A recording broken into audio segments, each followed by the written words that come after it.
Hi, you guys. I have a little demonstration for you tonight.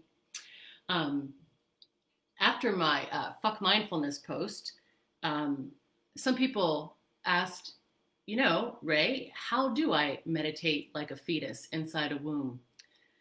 And I understand that might not have been the most pragmatic post. And I am here tonight to give you a demonstration that is also probably not terribly pragmatic, but hopefully can give you a useful image to work with, especially as we are coming up on an election and potentially a pretty tough week. So I've been thinking, okay, how can I serve? And I guess my take on practice and on meditation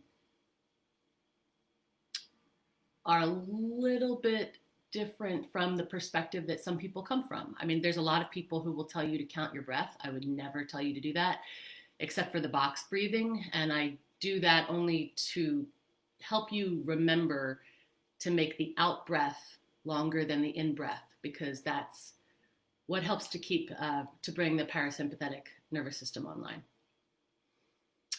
And the box breathing is more for use in acute anxiety situations. I don't consider that meditation. And then some other people will teach you concentration meditation, where you focus on one point of concentration. That can be really useful for some people. One useful way to do that is to focus on breathing in your nose and just feeling the sensations of how the breath hits that little divot between your lips and your nose, and just really focusing on the breath and on the sensations as they land right there in and out. That can be wonderful. My native approach to meditation is one of soft, open awareness, not concentration. To me, concentration just gets me further clenched in mind. And for me, embodiment is all. The body is the practice portal. So one of the places that I feel a tremendous amount of ease with surrendering the body as the practice portal into my broader body, my feeling my body extend with the electromagnetic field of my heart, feeling my body be bigger than my physical body, to feel my field, essentially. And then from that extended, soft, expanded field, I can meet whatever comes with a softness and a stability that I find it harder to muster just from this, the body that you can see the boundaries of. So as I extend and soften and become more spacious into that broader body, well, then that broader body has no clear delineation from the whole world, from all of space and time, from the sun and the moon and the stars and the trees and the sky. So then there's nothing that can't come in and be met by my metabolism, right? For me, the fundamental bedrock of practice is my psycho-spiritual metabolism, that I don't have to resist anything, no matter how terrible or terrifying or joyful or ecstatic, because I know it can be met and metabolized, and that I can trust myself to absorb what nourishes and shit out the rest. So coming from that place of loving baths and loving practice, and having really practice not have any clear separation from my life anymore, and realizing that that's actually the source of freedom, and that's what I serve in you too. So I want you to be that free also. So here's a little demonstration. Here I have a glass bowl full of water. Now I'd like you to use your imagination and picture little hoses coming in one side of the bowl and out the other, because that's more like what the field of practice feels like. like it is a metabolic system that's always in flux with all that is, right? So we have here some water in the field of practice, fluid. Water's really good for dissolving things, right? And then here we have you. That's you. I tried to draw eyes on it, but it crumbled when I tried to do that. So it doesn't have any eyes on it. So you have to, again, use your imagination. This is you. Okay, so when you sit down to practice, here you are, all ready to meditate. Boom. So what happens? Look at that. Just that total letting go. Do you think the bath bomb is feeling anxious right now? Do you think the bath bomb is like, oh no, I'm dissolving. Is that okay? Should I be dissolving? I don't know, it feels kind of good.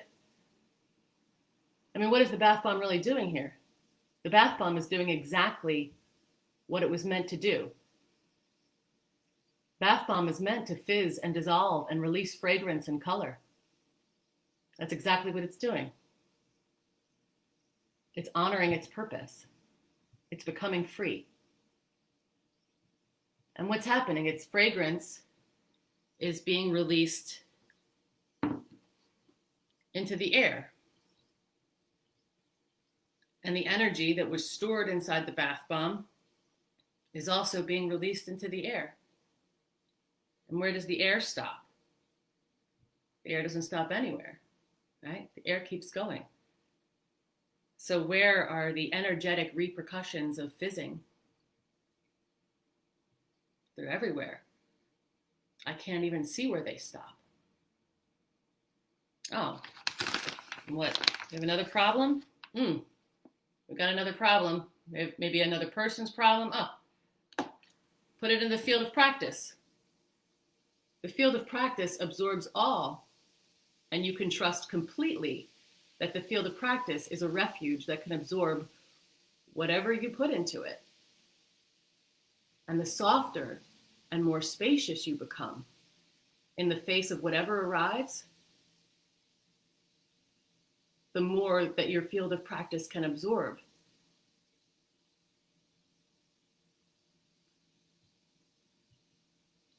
Look at that. Aw. You got another problem? Oh, you're feeling a sense of existential dread? Oh, put it in the field of practice. Look at that. The field of practice absorbed your existential dread as well. Look at that. It can take anything.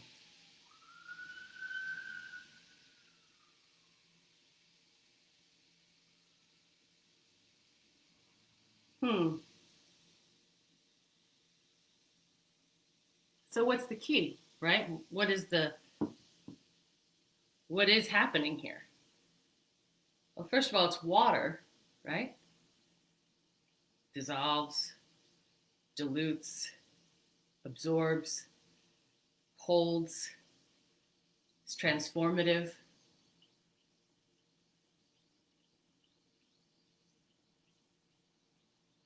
Look at that.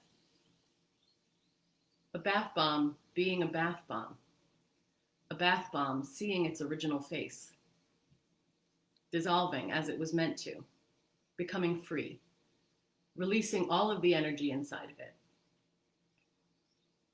Releasing its fragrance into the bigger body. Leaving nothing behind but the repercussions of fizzing.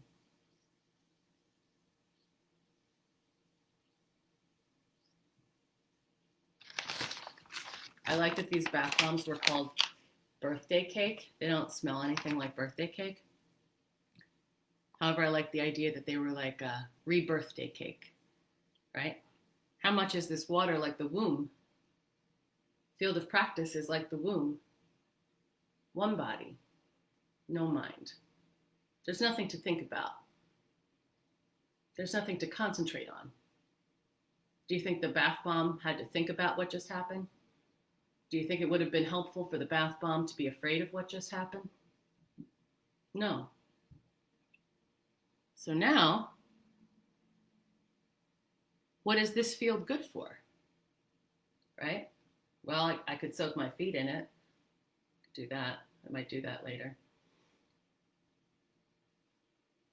But now, fully dissolved, where does that leave you as the practitioner? Well, it leaves you not knowing. Now that it's not a bath bomb anymore, what is it? Right? What does it do now? Where's it going? What's the next right thing? Well, that's exactly the most beautiful place to be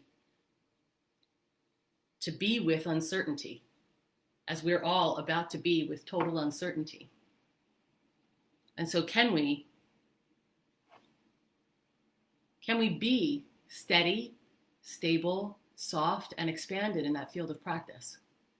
Can we trust the bowl to hold us while we bear witness and not know, and be soft in that and intimate in that and allow it and not fight it and not stay prisoner of this collective clench, but rather soften in the face of it so that the next right thing can be revealed, so that we can trust ourselves to take moral action, to take loving action, to take compassionate action.